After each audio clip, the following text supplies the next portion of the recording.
Shalom. This is Yair Davidiy speaking to you from the land of Israel. Today we're about to discuss an important message concerning superiority or lack of superiority of the lost 10 tribes of Israel, or peoples who bore the promise to fulfill the blessings that being descended from the lost 10 tribes entailed. You were born as you wish to be born. We have an article on this, we have a videotape upon this. Everyone in the world was born as they agreed to be born, as they would have agreed to be born if they had been given the choice. You are as you would want to be, you are as you are in order to fulfill what you have to do in this world. You've been given the equipment to do what you should do. Now, it's not always entirely obvious. It's not always known to most of us exactly what we should do, but we do what we can as we see it. And the Almighty helps us if we believe in Him.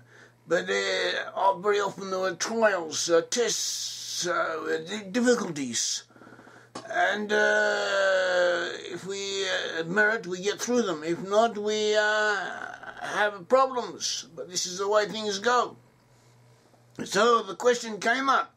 You have these English-speaking peoples. Also, you have other peoples. You have peoples in Scandinavia, peoples in Northern Europe. You have peoples who are better off than other peoples. Peoples who are wealthier and more cultured and so on. And they have been through most of their history. Does this mean that they are superior to others? Does it mean that some are better, merit more? So perhaps they are not. There was an answer, a researcher named Claire Jordan. She said that concerning the Anglo-Saxons, that is, in this case referring to the British who for a long period of time, they had the British Empire, they ruled over the world. They were wealthy, the raw materials came in from all over the empire and the rest of the continent, the rest of the world, and they produced and manufactured them and sent out the finished goods. And they were powerful, wealthy, and culturally advanced, and they influenced most of civilization in their time. And so it was replied that the Anglo-Saxons, Claire Jordan, I'm quoting this researcher, Claire Jordan, she said the Anglo-Saxons became dominant not because of any racial superiority, but because they were based in Britain, which is hugely fertile and tectonically stable. That is, it doesn't have earthquakes like Japan, with a mild climate and great resources of wood, coal, steel, and latterly natural gas, all protected by a surrounding ocean, all of which enabled it to kickstart the Industrial Revolution and turn those trees, steel and coal into a navy which conquered the world. And any other ethnic group which found itself in this uniquely safe spot could have done the same. So she says, though it's not so certain, it's not so clear. Because you have such a thing, we can take things from what we see around us, from the reality. You have a sportsman who becomes a champion. So in order to become a champion, you have to have a certain physique, or to turn yourself into someone with that physique. And you have to train, you have to have a certain psychology, and then you have to be in the right situation. You have to have the correct manager and trainer, and a lot of different factors go in to enable a person who has the qualifications to become the champion at the top.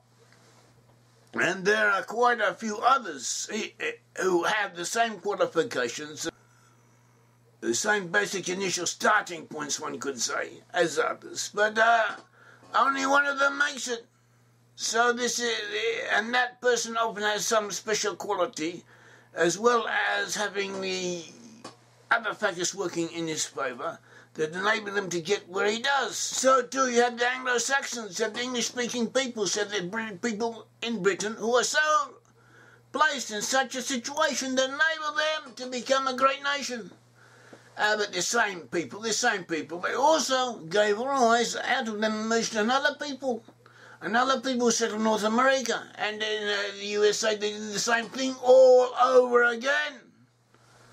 So, and they repeated themselves. The USA now dominates the earth, And in many ways it is a continuation of the British Empire. The British Empire once controlled much of the world commerce. Much of the geopolitical reality was influenced or dominated by the presence of British naval bases and military bases and control of strategic points that gave it ingress, allowed it to come inside the very being of nations that were potentially hostile to it.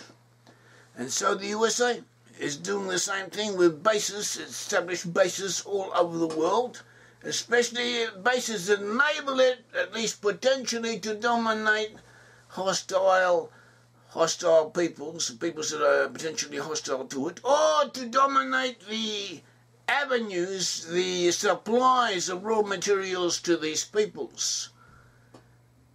So this is what we have. And this is what the USA is doing. It's the same thing as the British did.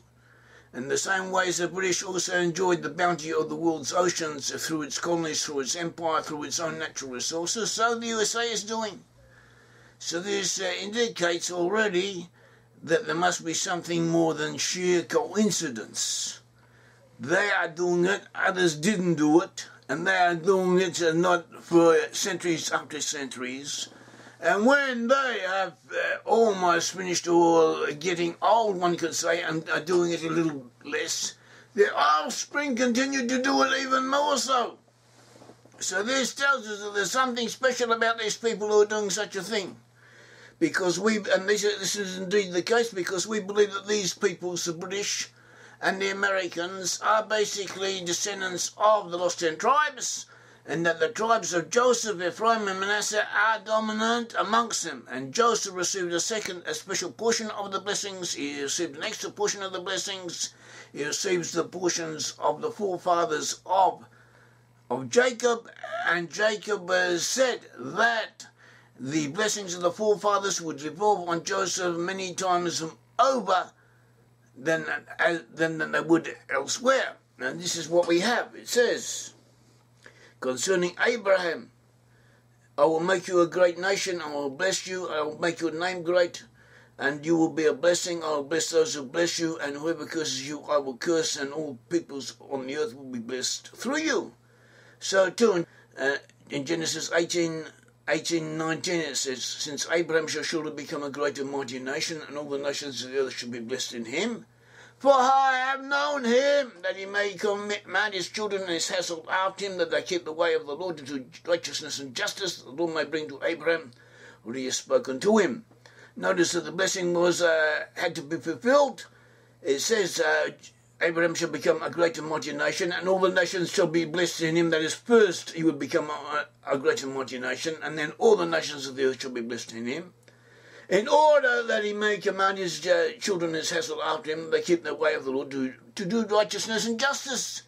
They would become a great and mighty nation in order to uphold the righteousness and justice in the earth, to civilize humanity, which is what they did to some degree compared to what it was previously, and that is what they are still doing. So this is why the blessings were given to them, and this is the promise that was made, and it was fulfilled through them. So too it says in Genesis 49:26, Jacob, when he was blessing Joseph, he said, blessings of your father have excelled the blessings of my ancestors up to the utmost bound of the everlasting hills.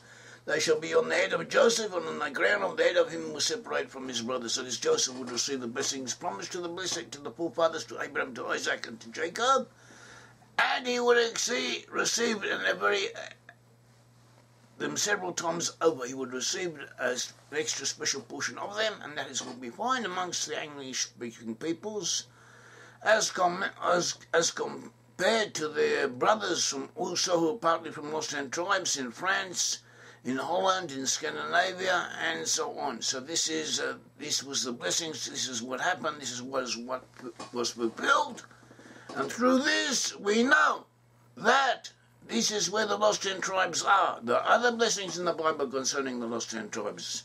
The other blessings was a promise that they should be found at the ends of the earth, that is, at the geographical extremities of the continental masses. See Isaiah 24:2-6, 26:15, 41:8-9, 43:6, 49 section, all these verses are referring to the lost 10 tribes as confirmed by the simple meaning of the text and also by rabbinical commentators who agree with our interpretation. They were before us, so we are following in their footsteps, but our interpretation coincides with theirs, that these verses are referring to the lost 10 tribes, and which shows that there's something to what we are saying. And it was also says that there were the end of the continental masses, that there would be isles of the sea. See Isaiah 24:15, 49:6, 69, Jeremiah 9, 31, 9-10.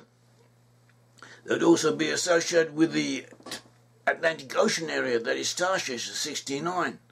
This is another name for Tarshish, the ships of Tarshish. They would be in the west of the land of Israel, see Isaiah 24:14, Isaiah 1-10. To the northwest of the land of Israel, see Isaiah 49:12. There would be in Zarephath, meaning France and Britain, according to the simple meaning of the text in the Hebrew and also the interpretation of Rashi, and of the Abarbanel, who is a great commentator. In the 1400s, there would be many waters set in several oceans, as they were in Numbers 24:7. They would be represented by the lion and the unicorn, the symbol of Britain, see Numbers 24:7-9. There would be seafarers, Isaiah 42:10. There would be the dominant world power, see Numbers 24:7-9, Micah 5:7-9. They would have military might. There would be the battle axe of the Almighty, the policeman of the globe, see Jeremiah 51:20-21. And so on, and they would also control the gates of their enemies, or the gates of those who hate them, that is, potential adversaries, enemies, at strategic points, as the Midrash confirms. See Genesis 22:17 and 24:60, and numerous other verses that all point in the same direction. We also have rabbinical proofs, we have proofs from history, we have proofs from linguistics, proofs from mythology, proofs from numerous fields of inquiry, all pointing in the same direction, all confirming the lost 10 tribes are now amongst Western nations, and that the tribes of Joseph were to be especially predominant in the British Isles and in the offshoots of the British Isles, in Canada, Australia, New Zealand, and also in the USA, and especially in the USA. May the Lord God of Israel bless you all. Thank you.